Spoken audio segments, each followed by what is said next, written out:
Hey, welcome to the official live stream of the 2016 General Conference of the Wesleyan Church. I'm Heath Mulliken. I'm Tony Casey. I'm Kim Gladden. And we are excited to be joined in this very first segment by our good friend, Stevan, friend of the former Techology show.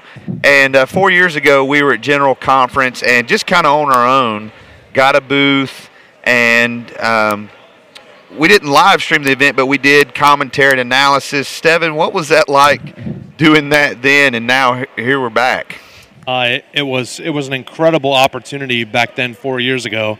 We've been kind of reminiscing about some of that over the last few hours that we've been together. Yeah. Just to think about the good old days or the humble beginnings of starting a trend. I took a note in my brain that said that experience was overwhelming. I mean, there was a lot to learn on the fly, a lot going on. But one of the things that I remember the most about that experience is how appreciative those people who were at home were that the opportunity was made by you guys. A group of you guys put all the stuff together and asked me to be a part of it, and the two famous juries. Right. I was just going to say we need to mention the juries. Yeah, Dude, they were great. Those guys made it work. It was awesome. And Tony was actually a delegate 4 years ago, so he wasn't able to participate. Right. Tony, how excited are you to actually be a part of this segment? Yeah, it's really a dream come true because I mean our viewers can't see our technical producer back here, Matthew T.G., but with Matthew, you, me, this was a topic of discussion that we had. I don't know, what is it, 7-8 years ago, we first talked about, wow, it would be great to just stream the live conference. And 4 years ago, it was fun to do that, and Stevan and the Drury guys, I mean, it was awesome. But when headquarters contacted us to be a part of this, it was like an instant yes. Yeah. And it's great to do it officially for the Wesleyan Church. Yeah, and I'm excited to have Kim as part of our team. And Kim, why don't you, there's a lot of people watching that may not be familiar with you. Tell everybody just a little bit about yourself. Just want to say hi. I'm Kim Gladden. I'm really happy to be the new kid or kidess on the block. And I pastor here in the Buffalo area on staff at Eastern Hills Wesleyan Church, but also pastor Zion Quest Christian Fellowship. So happy to join this team. Yeah, there are so many people working behind the scenes to make all this possible. Before we go any further, obviously we want to send a big shout out to Matthew T.G., who is always behind the controls and making it all happen. We are just sitting here talking. And on the way up, Tony, we took a couple extra days getting to Buffalo as we came up from South Carolina, but stopped at some pretty historic places, and people have been following our Facebook videos. But talk a little bit about why we made those stops. Yeah, New York is a historic place for Wesleyans. I remember at Southern Wesleyan University, my favorite professor was Dr. Robert Black, and he had us read a book. It was entitled Discovering an Evangelical Heritage by Don Dayton. It was the first time that I realized how radical our denomination was, how we were able to take salvific aspects of the gospel and just marry them with social reform in the same way that Wesley did. And there wasn't a distinction between those two. There really was this great tension that they held together. And so we went to Mission Restaurant in Syracuse, New York. Mission Restaurant is a former Wesleyan Methodist church, and it was pastored by Luther Lee, who was one of our founders. And underneath that church, there was the Underground Railroad. There was a tunnel there, and there were actually carvings on the side of the cave, and they believe it to be, African American art. It was former slaves, and so to be there at that church and to revisit the history. So I was reading again Lee's autobiography before we came, and so Lee used to say, "Hey, if you can get him to Syracuse, New York, I can get him to Canada for free." And he says, my name was known, the street where I lived was known, and my specific address was known for as far south as Baltimore, Maryland. And he almost dared officials to come and to stop what they were doing. So for me, it was a dream come true. It's a place I've always wanted to visit, and to set in the same building And also, just generally, I mean, for decades, our headquarters was in Syracuse, New York. And in the 50s, there was a movement to get headquarters more west. And then in 1957, there was a fire at the headquarters there, which really accelerated the move to Indiana. So, but yeah, just it was fun being there. And then Kim came over and she was with us, and then we went from there to Seneca Falls, another significant place for us. Another significant place, and we were in the Wesleyan Chapel, and it was exciting. You could still feel just this kind of holy presence, even all these years later. But the significant thing about that Wesleyan Chapel is that that's where the very first women's rights convention was held, right in the Wesleyan Chapel. That was July 19, 1848. And so to see how our history is tying in to just American history and women's history and Wesleyan history all tied together. So that was kind of exciting place to be. Now I lived close, but I'd never been there. I'm going back. I never thought I would. All right, this is terrible. I never thought I would enjoy the Women's Rights Museum, but I loved it. I'm going back, and I'm going to take my niece. So it's a great stop. Yeah, and another thing about that, one of the things that we had a discussion about after we were there is that there really is a story for us to tell in that. One of the things I kind of grieved in being there is our story isn't told. And again, it's told as just a social reform story, and it certainly was that. But for us, it was more than that. Right. It's also based in Scripture, the sense of equality, and that was woven right in. And so, it's great to do that. It's great to live stream this to you, our audience, to say this is part of our heritage. Let's own it, and let's reclaim that part of the story for the women's rights movement. If only we had been there in 1848, we would have live streamed. Tony was there. Tony was there. Hey, I might have been speaking and saying, "Ain't I a woman?" Oh, it was just a great visit. Yeah, absolutely. Yeah. So let's talk for a moment. What we hope to accomplish here. In the past, just think about this. In the past, the only way you could experience General Conference is you'd have to be a delegate or to physically go to General Conference. Now, if you went and you weren't a delegate, then you could sit outside of what's called the conference bar, and you can watch the proceedings. And so what we want to do with this live stream for you, our audience, is we want to bring you and we want to set you right outside of the conference bar. I mean, we're going to have every business session. We want to be able to give you that. But in addition, we're going to be interviewing authors. We'll be interviewing presidents of colleges and seminaries, people of interest in the Wesleyan Church, and to really put the church just at the forefront of what we're doing. We also have a chat room. Maybe you want to say something about that? Yeah, so if you are at home watching any of the videos on that YouTube page, WesLife, there is a chat room.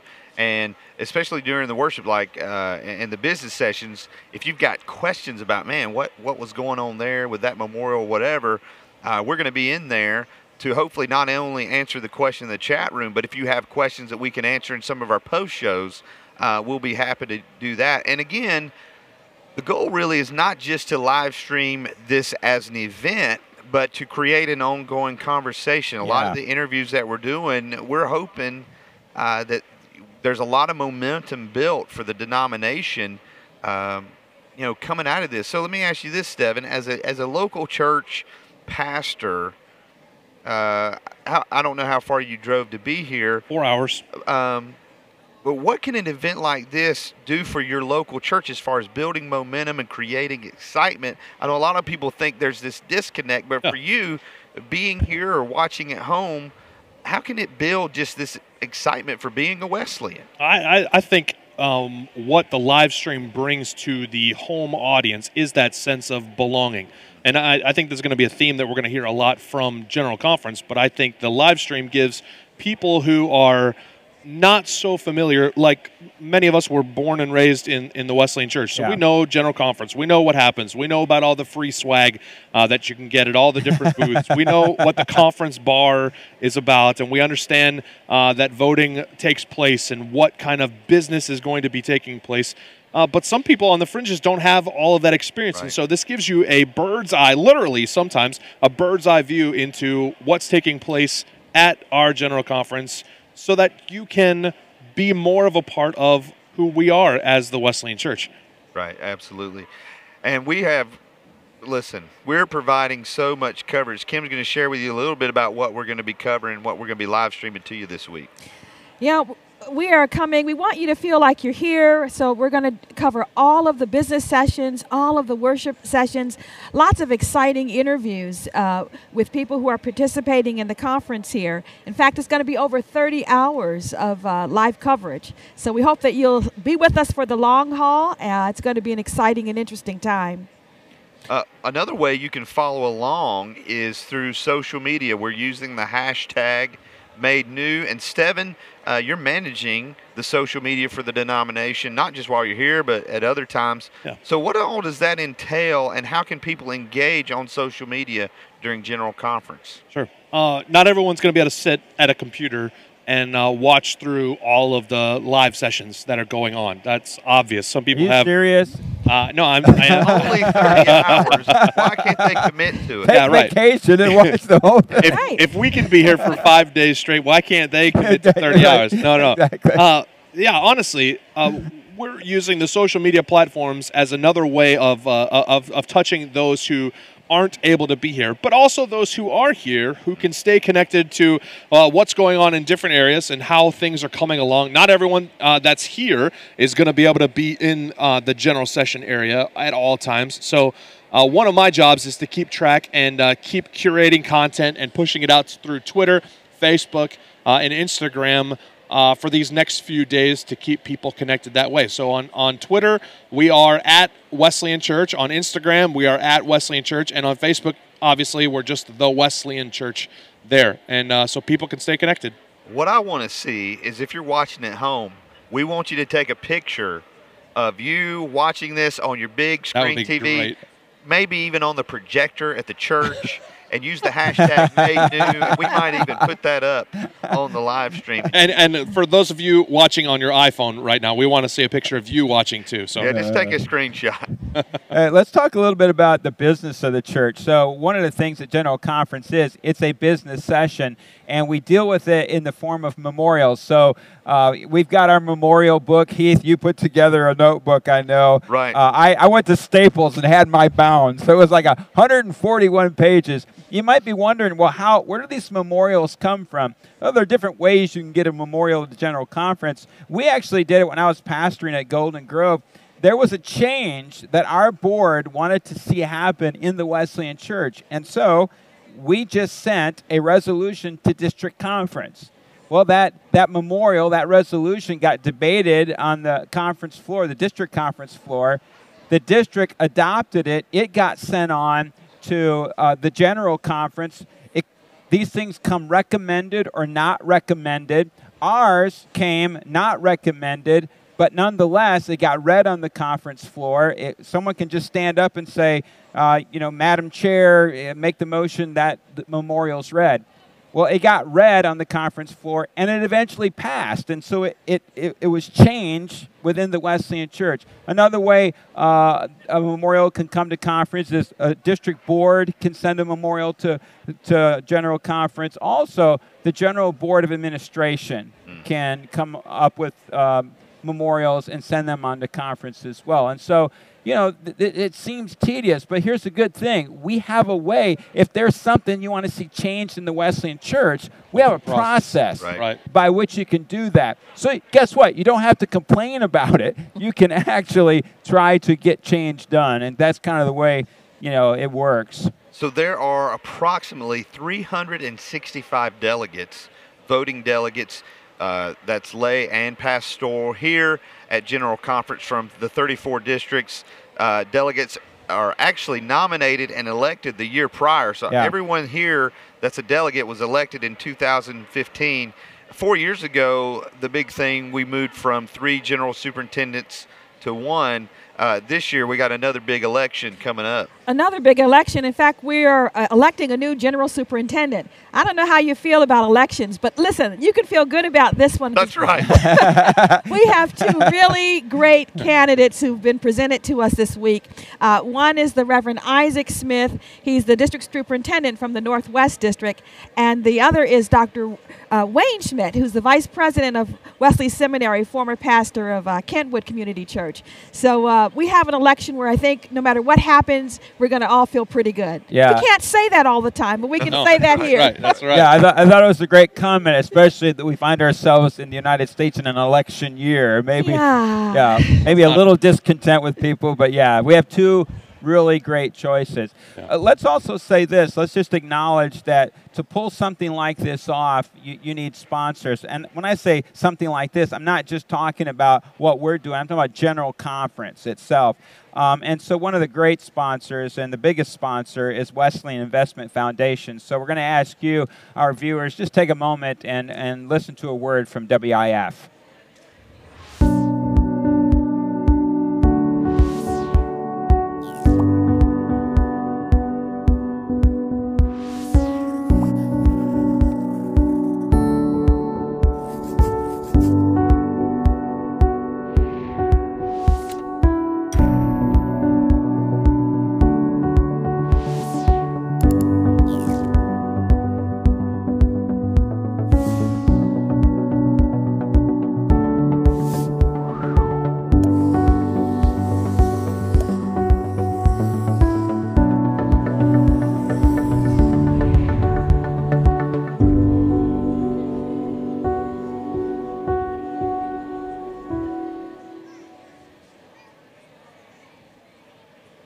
The opening service of General Conference is always the State of the Church address, and tonight we're going to be looking at all around the country and the world at lives that have been changed, but it'll be Dr. Joanne Lyons' last official address to the denomination. Yep. Let's just kind of go around and talk about her legacy. A two-term general superintendent, elected 4 years ago as the sole general superintendent, and will actually be staying on as an ambassador for the Wesleyan Church.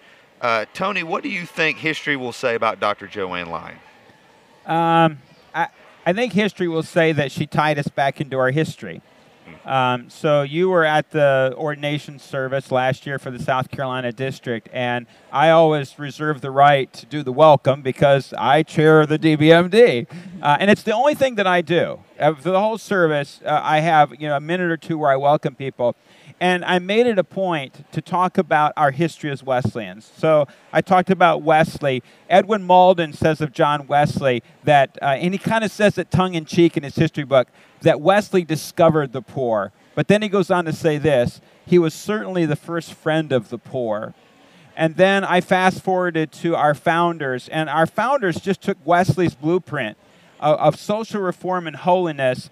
And so we were working with single moms back in the 1800s. We had job programs. We were certainly involved in the abolitionist movement. We were involved with women's rights. I mean, for crying out loud, the first woman ever ordained in the history of the church, the 2,000-year history of the church, was ordained. The guy who preached the sermon was Luther Lee. Yeah. And so they take Wesley's blueprint, and one of the things I said to the ordinands last year was, so when Dr. Joanne Lyons lays her hand on you, at the same time she has a hand back to Wesley, and she has a hand back to our founders. More than anything, I think her legacy, for me, is going to be that her history is that she tied us back to our history. Yeah. Well, I'm going to add a third hand on to Joanne, and that is that of bridge builder, of connecting with so many different communities and being able to bring the Wesleyan denomination to the table. We've sat in places that we certainly never would have gone if it had not been for her.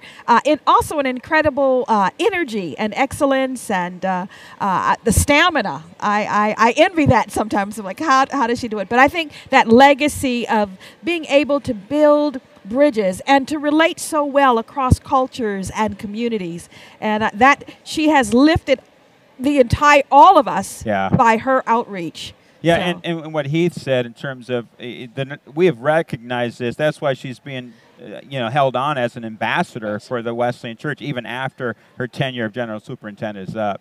Yeah, really good. It's not every denomination that your denominational magazine puts out a picture of your general superintendent in the Oval Office with the president. Yeah. Nice. Stevan, what are your thoughts on Dr. Joe? I would add to the conversation already that she is our Energizer Bunny. I mean, she keeps going and going. That's one of the conversations we have on our district board often is our minds are blown at how much she does and has done. I would add personally that I have loved Dr. Lyon's storytelling. Yeah. Every time she speaks, so good, I could just sit and listen to her tell stories. In fact, I'm hoping that she gets a deal with Publishing House and starts doing all of our audiobooks because I could listen to Dr. Lyon telling us stories about ministry and about our history, but about her personal interactions in scenarios where I can't find myself. But I'm honored to sit under her and to hear her tell of how she has taken the Wesleyan brand and the Wesleyan message to numerous locations and done incredible things. Yeah, how about you, Heath? I mean, certainly, whichever gentleman is elected this week as the general superintendent, the baton is being passed in very great condition. I mean, our church, like I said, tonight's the State of the Church address, and the State of the Church is healthy. So many great things have happened, and in the time that Dr. Lyon has been general superintendent, how many young women have been inspired? And I could just see all across the denomination in her 8 years, women being empowered and stepping up, and it has just been a thing of beauty. But even more beautiful than that is the fact that I think Dr. Lyon has transcended all that. That it's more than just that she was a woman. She was just a great leader. And she was the leader. She was the right leader for the right time. We said it 4 years ago. I mean, we spent a whole segment just talking about, boom, this is just great timing. It's just unbelievable. I mean, just this, I would be very disappointed if we knew she was riding off into the sunset. And so knowing that she is still going to continue as an ambassador, just kind of, it warms my heart. Yeah, and listen, and we refer to her as Dr. Joanne Lyon, but if you're around her, she's Joanne. Yeah. That's right. I mean, that's what she desires that you call her, and she brings that warmth. I don't care if you're the president. I don't care if you're a blue-collar worker. She's Joanne to you. I'm trying to look at our time here. We have about 8 minutes. There's another story I'd like to relate about her, and that's this. I would hate to be any general superintendent who has to now follow her when it comes to the ordination services. Oh, yeah. With that whole, she does the whole thing with a cross. So as she travels around the world, she gets a cross that's made by other Christians, other Wesleyans in different parts of the world, and she presents that to the ordinand, and she gives the story behind it. Yeah. I've said before that I want to be reordained, Right, just to go. just so I could get one of those crosses. Listen, if you've not been to an ordination service with her, you missed out. We should have live streamed some of those. It's just a powerful, powerful thing.